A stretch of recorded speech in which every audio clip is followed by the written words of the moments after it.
Welcome to the Career Podcast, the podcast where we dive into the skills that give you a leg up in the workplace. I'm your host, Nusrat, and today we're tackling a topic that's essential for anyone navigating the professional world: formal email etiquette. Whether you're emailing a colleague, a client, or a potential employer, getting it right can make all the difference. Joining me today is Arefin, a communication expert with years of experience in corporate training. Welcome, Arefin. Thanks for having me, Nusrat. I'm excited to break down this topic. It's such a critical skill in today's digital world. Absolutely. Emails are often our first impression, so let's dive in. Arefin, why don't we start with the basics? Why does formal email etiquette matter so much? I love that you brought that up, Nusrat. Emails are like your digital handshake. They reflect your professionalism, attention to detail, and respect for the recipient. A poorly written email can confuse, offend, or even cost you opportunities, while a polished one builds trust and credibility. In 2025, with so much communication happening online, mastering this is non-negotiable. So true. Let's get into the nuts and bolts. What's the first thing someone should focus on when crafting a formal email? The subject line. It's the first thing your recipient sees, so it needs to be clear and specific. For example, instead of writing meeting, go for something like Project Update Meeting July 10th, 2025. It tells the recipient exactly what to expect and helps them prioritize. That's a great tip. I've definitely been guilty of vague subject lines in the past. What's next after the subject? The greeting. Always address the recipient formally unless you're on familiar terms. Use Dear Dr. Smith or Hello, Miss Jones. If you don't know the recipient's name, To Whom It May Concern works, but only as a last resort. Personalizing the greeting shows respect and sets a professional tone. Got it. So we've nailed the subject and greeting. What about the body of the email? How do you make it professional yet engaging?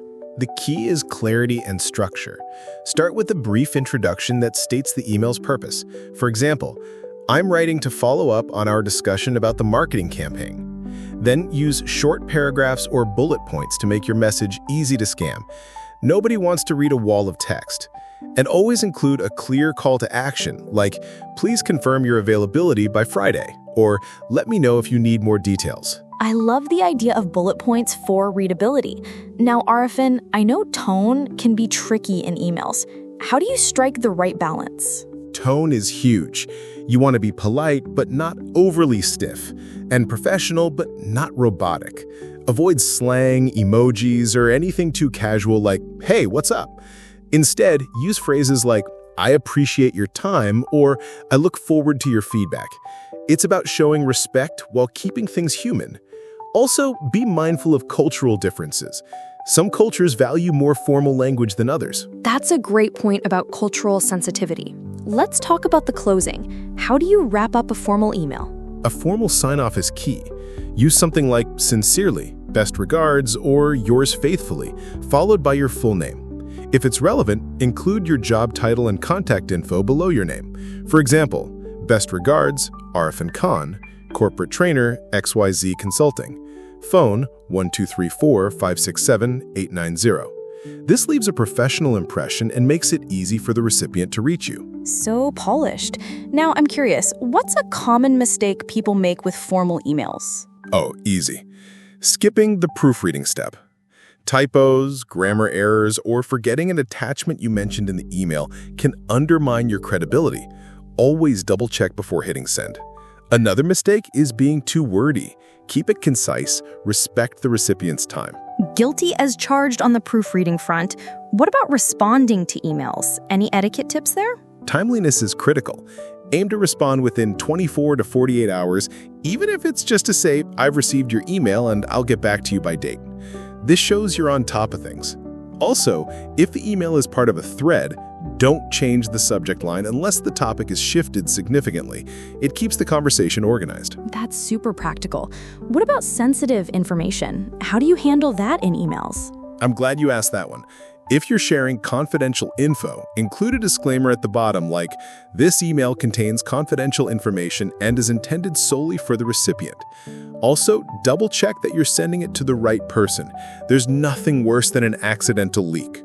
And if you're attaching files or links, make sure they're secure and clearly referenced in the email. Solid advice. Before we wrap up, any resources you'd recommend for listeners who want to dive deeper? Definitely. The Purdue OWL website has an excellent guide on professional email communication. It's a goldmine for templates and examples. You can also find great tips on business communication blogs or even posts on X about workplace etiquette. Just search for formal email tips and you'll find plenty of insights. Awesome. Thank you for that. Arefin, you've given us a masterclass in formal email etiquette today. Any final thoughts? Just one. Treat every email as an opportunity to showcase your professionalism. Take the extra minute to polish it. It's worth it. And practice makes perfect, so keep refining your approach. Well said. Thanks so much, Arefin, for joining us and sharing your expertise. Listeners, if you found this helpful, let us know on comment or wherever you engage with the Career Podcast. And don't forget to subscribe for more tips to boost your career. Until next time, this is Nusrat, signing off. Thanks, Nusrat. Great to be here. You are most welcome, Arefin.